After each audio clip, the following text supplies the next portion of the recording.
Introduce today's speaker and today's topic, I just wanted to go through some housekeeping items first. So if you do have some questions throughout the session, we do have a chat feature available through Zoom, and we will do our best to answer those questions throughout the call. If not, a member of our insurance sales team will be able to respond this week. The DI school sessions, you can either choose to attend all of them, or if you just want to attend a few of them, that's up to you. And each session is available for CE credit for the province that you reside in. And keep in mind, Jeannie will go through it, but it's very important to get the secret codes that are required to obtain your continuing education credit for today's session. And before we begin today's session, I just want to remind you, we do have a program called Grow For It 2022. And this program started January 1st of this year and runs till the very end to December 31st of this year. And it's all about policy count. So living benefit products, disability insurance, critical illness insurance, and synergy all count towards the program. And the idea here is to settle 10 policies between now and the end of the year. And if you do so, and you're part of a participating firm, you'll qualify and win an iPad Air, state-of-the-art iPad. And if you happen to sell health and dental plans, if you like to sell 5 of those plans, you can win another iPad. So there's an opportunity to actually win 2 iPads in the 2022 production year.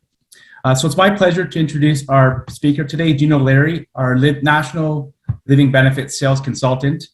Ginny has been a living benefits specialist for over 15 years, and over 10 of those years has been with Manulife. She partners with myself as well as key members of our wholesaling team in Quebec and also all the Western provinces, providing us with guidance, casework support, and training to highlight the opportunity to grow disability and critical illness insurance business with all of our advisors in those territories. I've had the pleasure to first work with Ginny early on in my career when I was living in Vancouver back in 1999. And I can tell you is Ginny brings a huge amount of energy and passion to her role on a daily basis. Today's topic is on disability taxation and income loss replacement plans. Ginny looks forward to giving you some ideas, insight, and grow your knowledge in this morning's DI school session. Please join me in welcoming Ginny O'Leary. All right. Thank you so much, Chris. Totally appreciate that. And so everyone on the call, I just wanted to say welcome back if you've been to our other disability insurance schools. If you are new to us and this is your first time to attend, welcome. Chris, you've noticed that Chris has gone off camera. You will know that as we start the school, as I start speaking, I am going to go off camera just so we make sure there are no technical issues. But welcome to all of you who are here. There's over 300 of you this morning. So as I always say at the beginning of my sessions, as we're going through this session, if you can think of 2 or 3 clients that you're going to be meeting this week or in the next week or two that you're thinking, this client, this company might be a good fit for some of the ideas that I'm hearing, please feel free to reach out to us. We would love the opportunity to earn some of that business from you, especially if you are a repeat attendee and you haven't had a chance to take a look at some of our products yet. So I'm going to go off camera now. And we are hoping that you will take some ideas from this morning's school that you can tactically use in your next conversations with your clients. Thank you. All right. So as Chris mentioned, what's our topic today? Disability taxation. Exciting stuff because we get asked this all the time, as well as our income loss replacement plans. If some of you are thinking about this and going, what is an income loss replacement plan? Well, you're going to find out shortly. So here is a little bit of the agenda. At the end of the day, when you are thinking of your clients, just like I asked you to, remember, the need is still the need. Right? So do they need disability insurance? Do they need some form of income protection, whether that's for their lifestyle or for their business or a combination of both? We're going to go through the who, what, where, and how of DI, disability, income replacement, paycheck protection, business protection. And if you've been here from the beginning, you would have seen some of this already.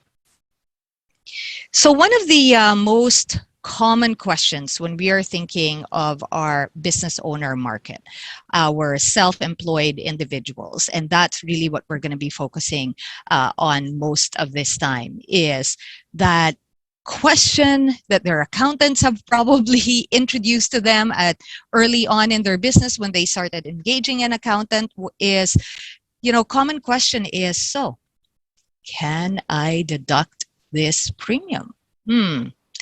Always very attractive for a business owner when they can deduct the premium. Well, sometimes you can, sometimes. Maybe you can, depends on what you want to do. And really, it depends. It truly does depend. So, how do we determine if the answer is going to be an absolute yes, you can deduct your premium? Well, really, it's going to be about what is your business owner really looking to accomplish. So now that most of you have been on the call, Chris, I love the way Chris said it earlier. Make sure you take the secret code. This is the first half of that secret code if you are looking to earn CE. So I am going to leave it here for maybe 60 seconds. I'm going to leave it here. You're not going to hear me speak. I am going to say, please take a screenshot of this. Take a picture on your phone, take everything in red down. That is the first half of the code, everything in red. So I'm going to give this a little bit of time, and I'm going to hope that you are taking this down because Chris very generously is hosting with me this morning, but he will not be putting this code on the chat because we get a lot of those questions. So I'm going to leave this up for another 20 seconds before we move on. So I'm hoping whoever is joining, you're taking the code.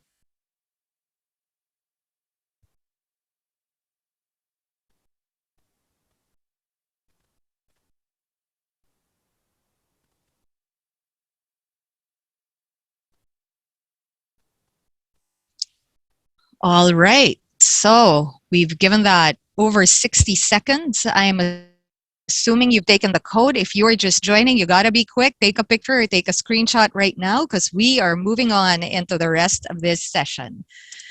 All right. So when we think about traditional disability, really, it's all about personal coverage. It's one plan for your client's lifestyle need. It's personally paid. So if that's the case, there's no deduction of premium, right? Paid for by personal after-tax dollars. So for that, for personal coverage, no deduction of premium. But now, when we're looking for that single DI plan for your business owner, remember that question earlier on? If you happen to be here, what was that question? So can I deduct the premium? Well, here are different ways to do it. One is a lot of business owners would really rather have their company pay the premium. Can they do that? Yes, they can do that. But here is something to remember. If all they're buying is one disability policy and the goal of that plan is to protect their lifestyle needs, their company can pay the premium, but they need to make sure, and certainly their accountant is going to highlight this or should highlight this, that if that is the way that they want to fund their personal disability insurance plan, that premium that their company is paying for their personal disability plan must be a taxable benefit to them every year. Okay, so has to be a taxable benefit. They got a T4 themselves for that premium so that when the benefit pays out, because it is a personal plan, it remains obviously tax-free. Okay, so that's first discussion around a single plan for a business owner. So then we always get this question. So Chris and I work on cases. Oh my gosh, Chris, I hope you're smiling. We talk every week. We talk every week. And one of the things that comes up in the many times that we chat was when an advisor says, my client's really looking for key person disability insurance. So, I'm going to give a little bit of really the assumption of that plan is employer owned. So if your client is incorporated, it's the company that owns it, the company that pays for it. But here's a heads up on that: the company pays for it, but the premium is treated as a capital outlay. So from a CRA, clear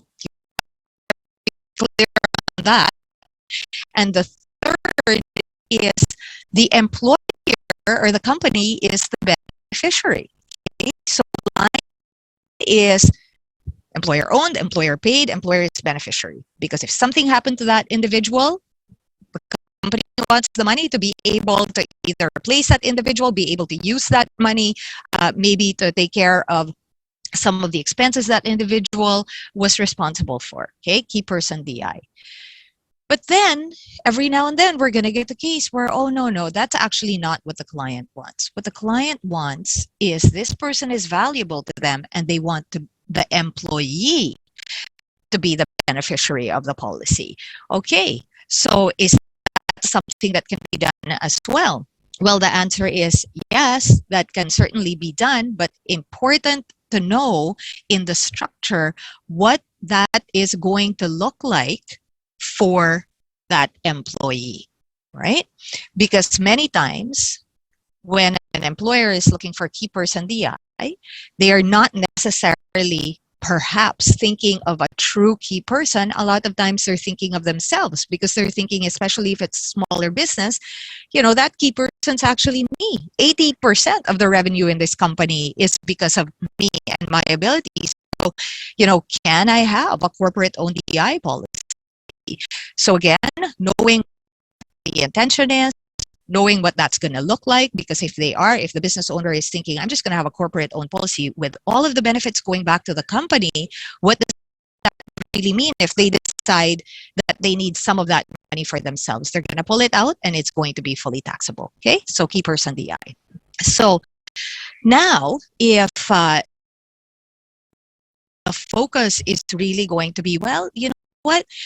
This is a bit of a bigger company, not too big, but there are a couple of key players here. And clearly, as maybe the majority owner, I'm still responsible for a significant amount of the revenue, but we've gotten to that next level of growth. There are other individuals that I want to make sure are taken care of with a disability insurance plan. Well, let's enter in the group accident and sickness insurance plan. So some of you might be familiar with these terms, some of you not so much. Well, a group accident and sickness insurance plan is something that CRA has guidelines on, and it's very, very attractive to business owners. And why is that? So corporation can own the policy, they can group a certain class of employees together. And when I say a class of employees, think about, it's usually management or higher. They're all within the same salary range. And this benefit is really for this particular group of employees in a similar salary range. And really the goal is that it's a fair and equivalent offer for this group for that protection. There is documentation required to identify this group. It's a board resolution that identifies who the players are. And if you have done business with other companies before and you're thinking, this is beginning to sound familiar, well, other companies call it other things. We happen to call it the income loss replacement plan, which is the ILRP, which is the first acronym at the bottom. Other companies call it the WLRP, which is the wage loss replacement plan. Still, other companies call it the SCP. What is that? Salary continuation plan. Those three things all mean exactly the same thing. It's the concept under the group accident and sickness insurance plan. And then lastly, there's the HWT. What is that? Some of you are going, isn't that Health and Welfare Trust? Yeah, well, Health and Welfare Trust was another way that you could accomplish this group accident and sickness insurance plan, but this time it was the trust that was going to own the policies instead of the company. So really, these are just marketing names. All of these concepts abide by the guidelines of CRA for group accident and sickness insurance plan, and plans and why is it so attractive to companies is because they get to write off that premium. So just imagine your business owner is one of the employees that is covered under this plan. Wow, all of a sudden there's a way for him to get his company to actually pay for the premiums and deduct those premiums. So a couple of things to watch out for if you're thinking, I have, I'm thinking I have a couple of clients that might qualify for this. So really it is not just meant for the shareholder, right? So, please don't think it's a shareholder only group. Oh, I have a husband and wife, and yeah, there's 2 other key employees as well, but I'm really thinking I'm just going to do it for them. Well, really CRA's guidelines was meant for true key employees. The origins of that guideline was actually not meant for the shareholder. It was bigger corporations, true key employees. So shareholder only groups, you want to watch out for that. You want to make sure that is it fair and equivalent to just include the shareholders, or are there other people that are left behind? You have to, at the very least, make the offer. The other I mentioned earlier is the spouse. Okay, so now we're going to include the spouse of the business owner. Questions around that from a fair and equivalent is, are they actually working in the company? Do they actually receive T4 salaried income?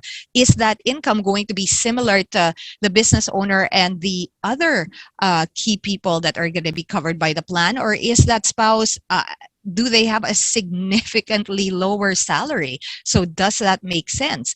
And really know that this is for salaried income only, right? So if there's income where your business owner is going, yeah, but I pay myself a whole bunch in dividends too, can I include that? Well, no, you can't really include that, right? So when we're thinking about salary, it's true salary. So if your business owner isn't pulling very much as a salary, you got to think, is this the right strategy for them?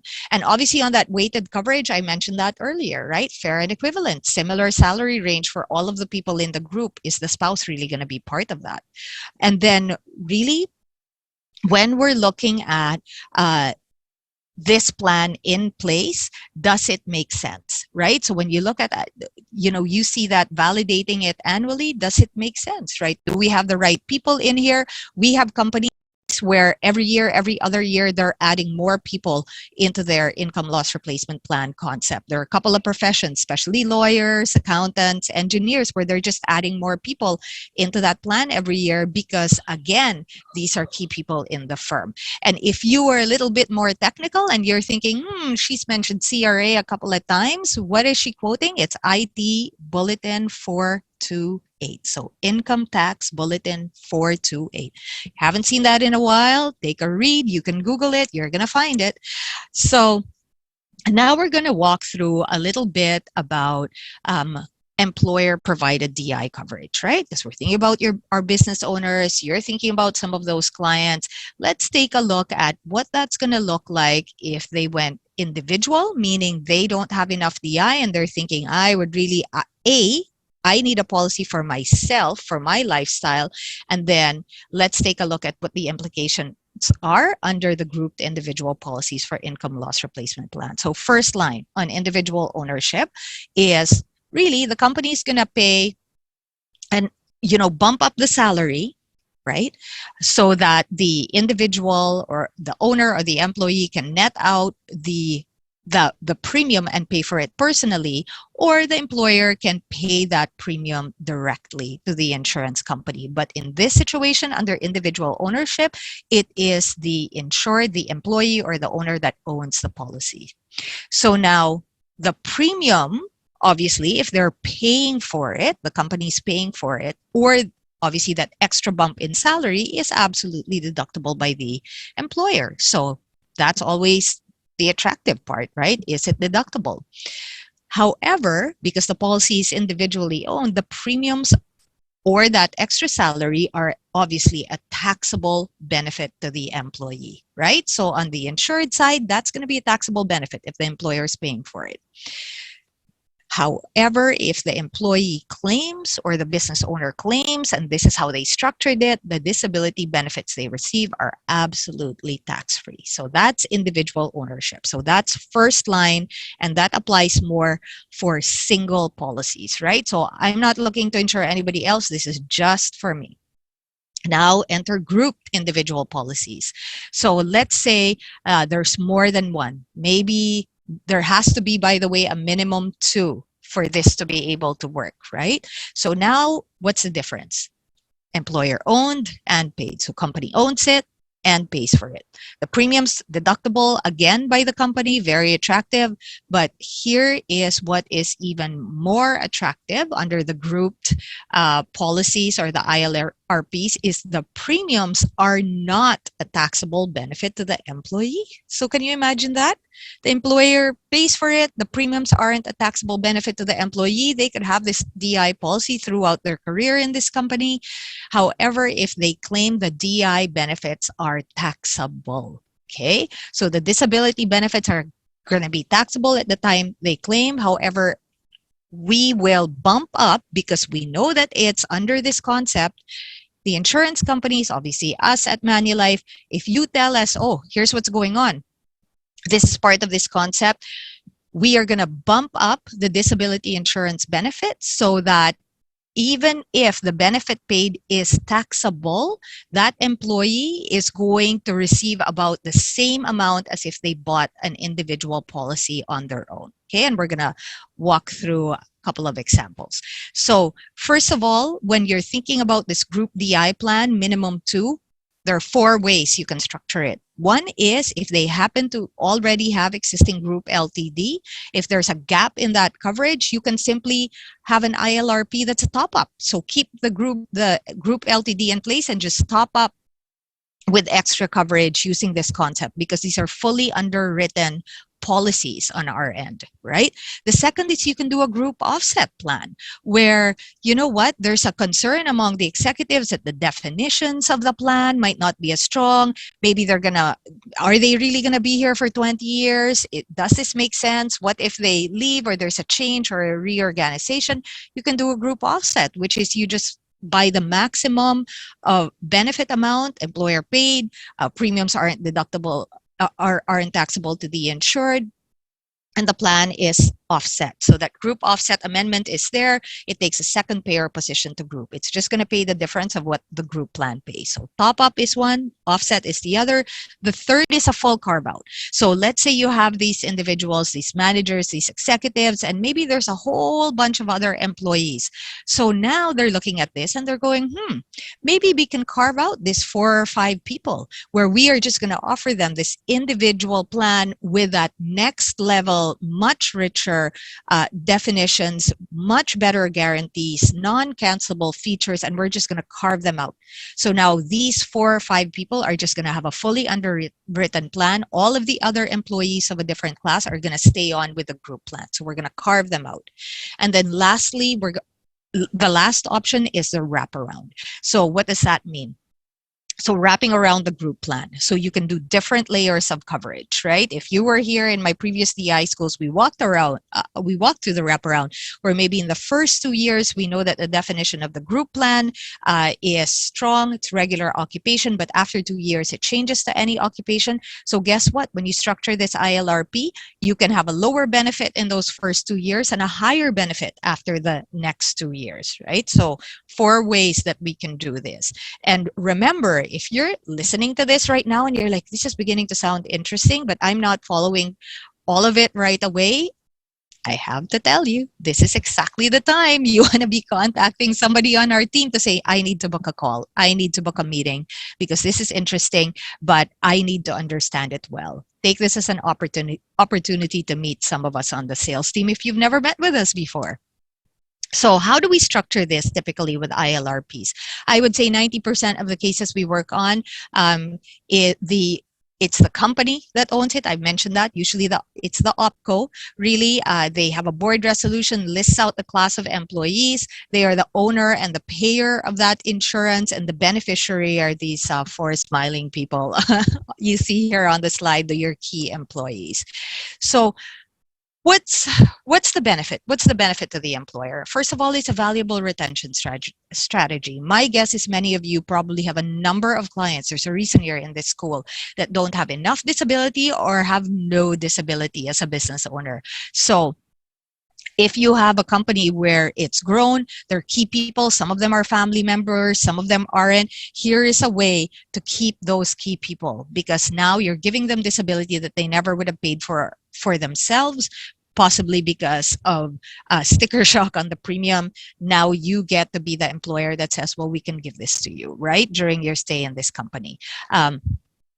When you think about that cost savings, again, that's there because all of the premiums are deductible.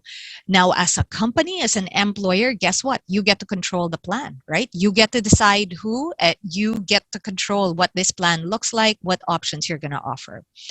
And then for us, and we would love for you to place a business with us, is we will pay those disability benefits if they claim directly to your employee, and we're the ones who actually issue the tax slips for your employee because it is a taxable benefit.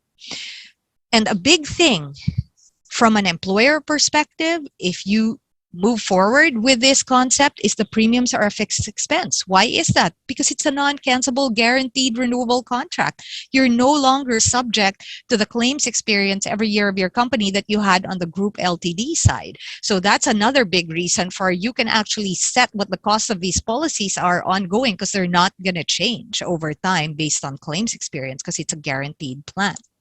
So now what's the benefit to the employee? In a way, some advisors will say, it's almost like it's free insurance for the employees, right? Employers paying for it. The premiums aren't taxable to them at all. So no tax slips all the years the premiums are being paid by the employer. The only time it's taxable is if they claim. But again, it's a grossed up benefit amount, so they can net out the same amount as if they bought the policy personally. The contract is usually also, it may be portable if the employee leaves, because it is a fully underwritten plan. Guess what? If the employee leaves, the employee can have an agreement with the employer or have a chat with the employer to say, I'd like to take my disability policy with me. And most employers, in my whole career, I have not seen an employer say, oh no, I'm going to cancel the policy. You weren't loyal. I'm not going to give it to you. No, most employers are like, yeah, no, you're valuable to the company. You had to make a life decision to move away. Yes, you can have this policy, and now a transfer of ownership.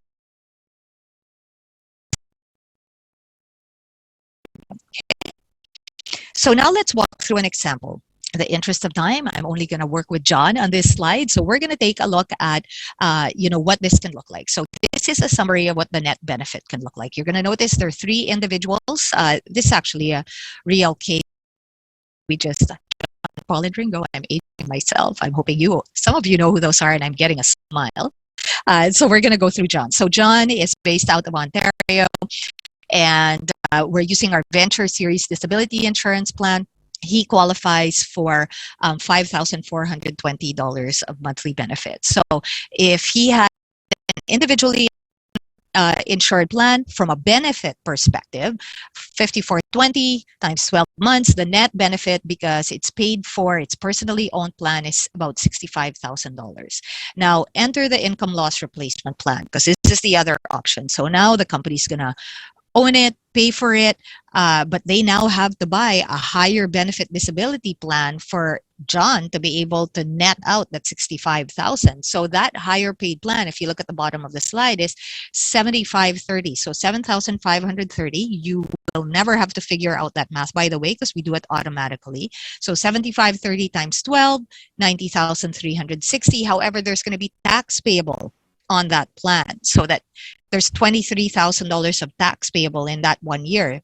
But when you minus the tax, so that $90,360 minus is smarter than if it was a personally owned plan.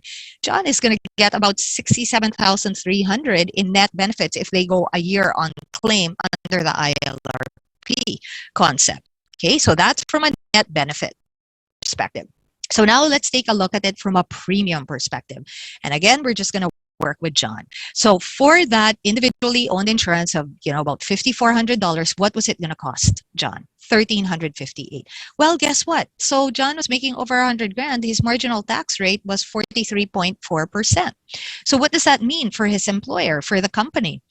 Is they would have to pay him out $2,400 extra in salary for him to net out $1,358, so he can actually pay for his own premium for his DI policy. Versus if the employer just turned around and said, well, what's the option if I move forward with this ILRP concept? Well, now you're going to buy a policy that's about $7,400. The premium is going to be $1,858, not $1,358, because we had to buy $7,420. But guess what? As an employer, because you are now paying that $1,858 of annual premium directly to the company, you're not having to gross up or pay John $2,400. Right there, you have realized a savings of $542 a year, or 22.6% a year. And now that's replicated with Paul and Ringo. And the savings for all three is 19.1% a year doing it this way with the ILRP concept, versus grossing up the salary of John, Paul, and Ringo and leaving it to them to pay for their own individual disability insurance policies. So when you're looking at this, if you're thinking, oh my gosh, am I supposed to calculate all that? No, you're not supposed to do it, because we actually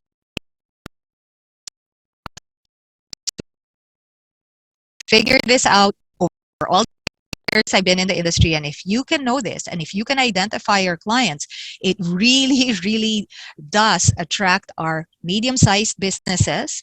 And many of them really haven't had a decent disability insurance policy on themselves, especially if one of them is one or two are shareholders, and all of a sudden this becomes, well, you know what, I can actually see myself moving forward with this concept. And yes, there's one or two key people in my company that have absolutely been around and helped me build my business. So hopefully this is something that has piqued some interest with you, and think about those clients as we move along.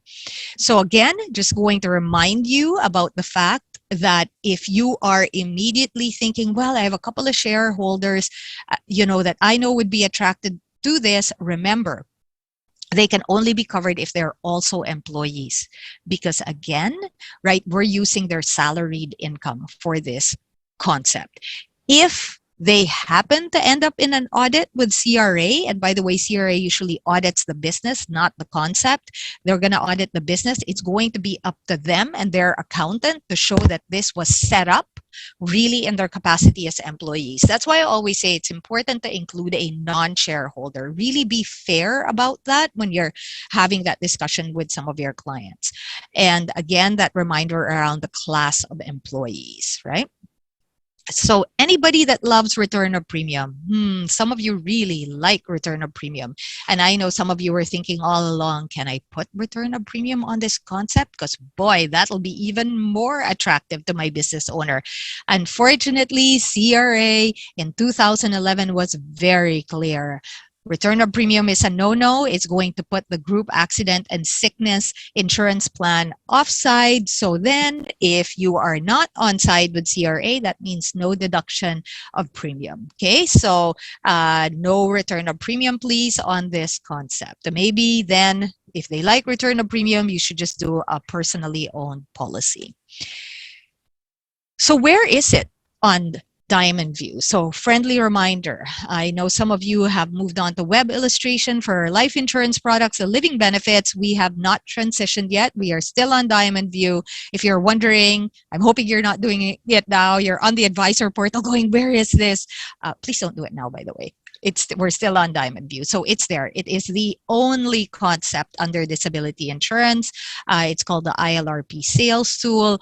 You can go on there, just simply click the concept, and what that's going to do is, it's John, Paul, and Ringo. It is going to provide you with a one-pager for each of the individuals that you are looking to protect under this concept. You input their salaried income, and it is going to calculate everything for you around comparing an individually owned plan and having the employer gross up the salary, and the other side is going to be putting the ILRP together and what that savings is going to look like for every one of those employees. We have the output for you.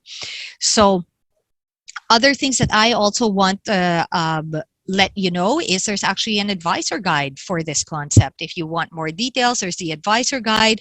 And then we have our tax publications in our advisor portal. There is a tax piece we send out multiple times a week on the team. It's called the Taxation of Disability Insurance. And a lot of it supports these business owner cases around either the ILRP concept, the key person concept. And it's very clear because it quotes the group accident and sickness insurance guidelines and that IT bulletin. And it's that taxation of disability insurance is actually written for your lawyers and accountants. So many business owners are going to defer to their accountant. That taxation piece is exactly what you want to send your client to send to their accountant so they understand the value of moving forward with a concept. So that's ILRP. And now we're going to move over to business overhead expense. We call it expense comp. So when we're thinking about business overhead expense, really, what is this plan? Many of our business owners, when you think about the last 2 years and now we're moving into the first quarter of our third year in the pandemic, if you ask them what keeps you up at night, my guess is one of the big things is their fixed business expenses. Well, guess what? You have a plan for that. It's called business overhead. It's a policy designed to cover their fixed business expenses while they're recovering. If they need that time to recover because they're disabled and they can't come to work, now you have a plan you can offer them that's going to pay for those expenses. It's a reimbursement model plan, so reimbursement style. The company owns the policy, the company deducts the premium, the company receives the benefits, right? It is the one plan that is 100% deductible to your business owner 100% of the time. And that is confirmed by CRA because it's a reimbursement model. And as much as it says company on this slide, every now and then I'm going to get questions where, what if it's a sole proprietor, Ginny? What if it's a partner in the business who's working there? Yeah, it's fine. If they're not incorporated, they own it. Again, it's a business expense to them for business overhead. And now we also have disability buy-sell. So last week, if you happen to be here, I talked about disability buy-sell and I said, how many of you, if I would have loved for this to be a live session, and I would have asked how many of you have actually put buy-sell life insurance on your clients. Majority of this business is usually term life insurance. So just for you to know, if you haven't gone down this avenue in a while, there's also disability buy-sell. It is the only disability insurance plan that pays out as a lump sum, as an option for that for your client. Here at Manulife, we call that plan buy-sell plus. Okay, so disability buy-sell. So prospecting tip. Think of all of the people you have buy-sell life insurance on and take a look at their shareholder agreement and see how it's funded for illness or disability. So I talked about the fact that you had lump sum as an option. Monthly payment is also an option where it's a stream of monthly benefit payments over 5 years. Or we have the down payment method, which is a combination of a lump sum in that first year and then a stream of monthly payments over 5 years. So those are your 3 options for disability buyout. So there are a couple of strategies you can use. There's really cross-purchase. So there are 2, cross-purchase, where the shareholders own the insurance on each other, or there's share redemption. I would say these 90% of the cases I work on, certainly I have experience on, is it's corporate owned. So it's the redemption of shares of the shareholder who is disabled. So something to know though about disability buyout, because I just talked about business overhead expense, is the premiums are not deductible. Whether the business owners are going to do the cross purchase where they're going to own the policies on each other, or whether it's share redemption where they're corporately owned, the premiums are not deductible. Okay, that's number 1. They're viewed as capital outlays. The second is disability buyout qualifies as an accident and sickness plan. So there is no CDA access. What's CDA? The capital dividend account. right? So any of you are super familiar with life insurance in the business owner market, for disability buyout, even if it's a lump sum, you have that option as a lump sum, there is no CDA access. And that's important to know, right? Because if you're familiar on the life insurance side, that's a bit of a shift on the accident and sickness side. So let's take a look at cross purchase. So cross purchase is really personally owned BI. So let's say Chris and I are owners of this business. I'm going to own a policy on him and he's going to own a policy on me, right? So what does it look like from a tax perspective? First of all, the premiums are paid directly by the shareholder, by us, are a non-deductible expense. So let's say I own a policy on Chris and Chris claims. Unfortunately, he ends up on disability claim. Chris, I don't want this to happen to you, so know that. But if he ends up on claim, then I am going to receive those proceeds tax-free. And what is that going to do? It means I get to buy Chris out of the business, but really for him, that's a capital gain, right? Chris can use his capital gains exemption room in this structure. And then the other thing to consider is the other way to do it, if I don't do a full payout, is to be able to buy out his shares or to buy him out over 5 years. So then now you're going to think, is lump sum the right structure? Maybe it's more advantageous to do a 5-year stream of payments. And then what will happen with me is, as Chris is bought out, I am going to be the remaining shareholder, and I acquire the business with full cost base. Okay, so something to know about that as well. So now we have the corporate redemption method. So this time it's a little bit different because it's the company that's going to own the policy. So as a reminder, it's a non-deductible expense.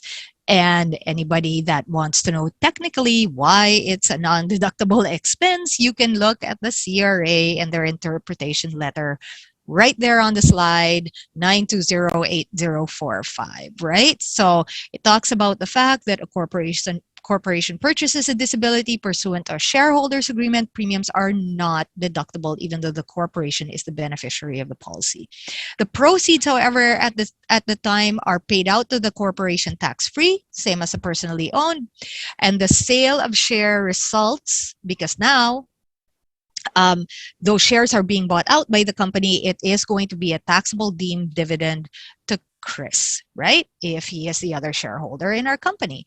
And for me, there is no increase in the adjusted cost base of the shares. So there is something to know that's a difference. There's no increase in the adjusted cost base of the shares when you're going through the corporate redemption method.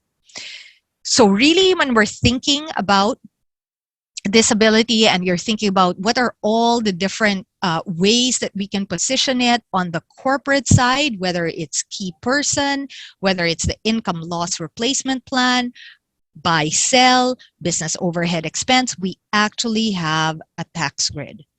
And we have advisors that say, I love this one pager because when I'm actually having a discussion with my client, I can actually put this in front of them and start highlighting what the different options are based on what they're looking to do. And this will also include the option on individually owned, so personally owned policies, corporate payers, so employer payer. So a couple of other considerations when we're thinking about, some of the options for our clients, okay? So I don't know how many of you are familiar with a private health services plan or a PHSP. I'm hoping some of you are going, I know what that is. So a private health services plan is a little bit different because it's really, terminology is, it's a medical expense plan. And again, it's a reimbursement plan. And really, it is meant to take care of those medical expenses of the employees, if it's a bigger company, and really for smaller business, it's for the business owner and their dependents. So how does a medical expense plan work, right? So first of all, it's paid for by the employer or the business, absolutely, because it as long as it falls within the guidelines of a private health services plan as outlined by CRA, the employer can deduct the premium, and the premiums are not taxable to the employee. So PHSP, again, is one of those options out there to be able to help the business owner and their dependents for those medical expenses. Different to a disability insurance plan, and you cannot put a disability insurance plan into a PHSP because it's a reimbursement plan, right? So sometimes employers are actually just going to fund that with cash. There are some plans that will qualify under PHSP. Think about our health and dental plans, right? So that's not the same as disability plans. So the other consideration is going to be our employee life health trust. Some of you are like, I vaguely remember this. Wasn't that after the Health and Welfare Trust? And the answer is absolutely yes. So Employee Life Health Trust was a CRA guideline that was introduced after the Health and Welfare Trust. And really, any employer that sets up an employee life and health trust is the only purpose of that trust in the way it is funded is to provide employee benefits, right? So can you put insurance in that employee life health trust? Yeah, you can put insurance in that employee life health trust. If that's one thing you can put on there. Employer contributions are deductible, whether that's a premium for a policy or whether it's actual funding. Those contributions are deductible. But something to know about trusts is there is a trust administration fee. Okay, so what does that mean? That's an additional expense to administer the trust. But it is there. Some of you might be more familiar with it than others. It does exist, right? And that, again, is you might run into some companies as well where you're maybe having this discussion and they tell you, oh, we actually have an employee life health trust set up. So now you know a little bit about it. And as you noticed, even with the PHSP and with this one, we have tax publications on it. So you want to know a little bit more, you want to know more about legislation and CRA guidelines, you can certainly look at our advisor portal and you're going to find a lot of those details on there.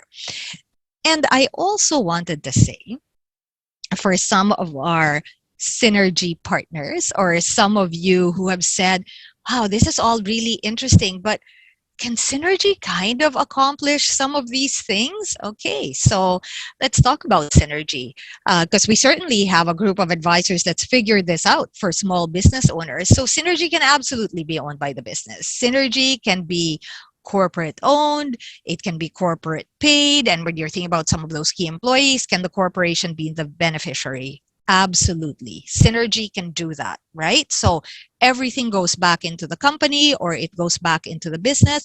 So a couple of things to be aware of. So let's talk a little bit about deductibility of premium, because that was how we started this whole session. Is the premium, the whole premium of Synergy, actually going to be deductible in this scenario? And the answer is no. Right? Because when you're thinking about one person, and it's usually just the business owner where this gets put on, it's only one person, no, there's no deduction of premium. But then I'm sure some of you are pretty quick and you're thinking, hey, what if it's more than one person? What about that income loss replacement plan? Can I actually accomplish this in Synergy? Well, something that's interesting about Synergy, because of the way it's built, the disability portion is absolutely tied to the benefit amount. So there is no ability to gross up that DI to a higher amount.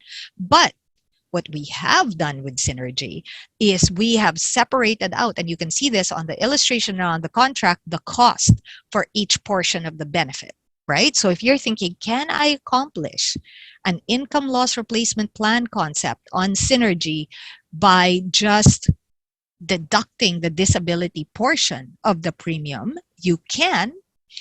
A little bit, you're going to have to be really good on the paperwork on your end with making sure your accountant is doing this every year, but you can, because we separate out the cost of the disability portion of the contract. We really don't see, I actually personally haven't seen any of this done with Synergy, but I know that it is something that we have addressed on the tax side for anybody that does want to do it. So we have a Synergy solution taxation question and answer document, and it does address that as well for income loss replacement plan and what you can do with Synergy. It'll tell you we can't gross up the disability portion of the policy. We're not going to issue tax slips at the time of claim.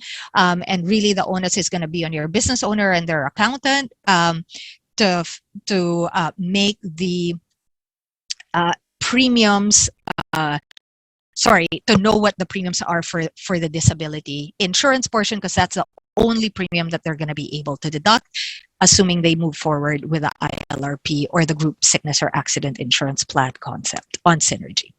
So then as we come to the end, see, believe it or not, I'm actually ending ahead of time on this one. So a couple of your questions, hopefully we addressed through that summary, everything from the beginning. With an individually owned plan for my business owner, he's not really interested in everyone else, but he wants his company to pay for it, right? To our business overhead expense, to our ILRP, to our buy sell plus. So the questions, can I deduct this premium? We are going to round it out. What's the answer? What's the answer? Sometimes. Maybe. And ultimately, it depends. It depends on what you are trying to accomplish with the plan, right? Business overhead, absolutely. Individually owned plan, who's funding it, right? Income loss replacement plan, absolutely, you can deduct the premium. Buy sell, nope. Can't do it on buy sell because it's a capital outlay. So it depends. So you have made it into 51 minutes of this presentation. Here is the second half of that code. Everything in red is what you are going to have to put on it. I am hoping that you are taking this down. So I'm going to leave it here because I ended it a little bit early. I'm going to leave this here for a few minutes. So take a screenshot, take a picture, write it down, and then I'm going to move forward into how to put those codes together in about 2 minutes. So I am going to go on mute. I'm going to use this opportunity to say thank you to all of you who are here. And next week is our last DI school for this year. I highly recommend, if you haven't registered for it, that you please register because we are sold out so fast on our DI schools and we've already upped our limits. Next week's our last one. Please come. And again, if you have not looked at any of our plans and any of these concepts interest you, any of these options, please take the time to connect with your Manulife insurance sales team contact aligned with you, and we would love to earn the right to this business. So there you go, and I'm going to go on mute before I move the slides. Thank you, Chris. Thanks again for hosting me this morning.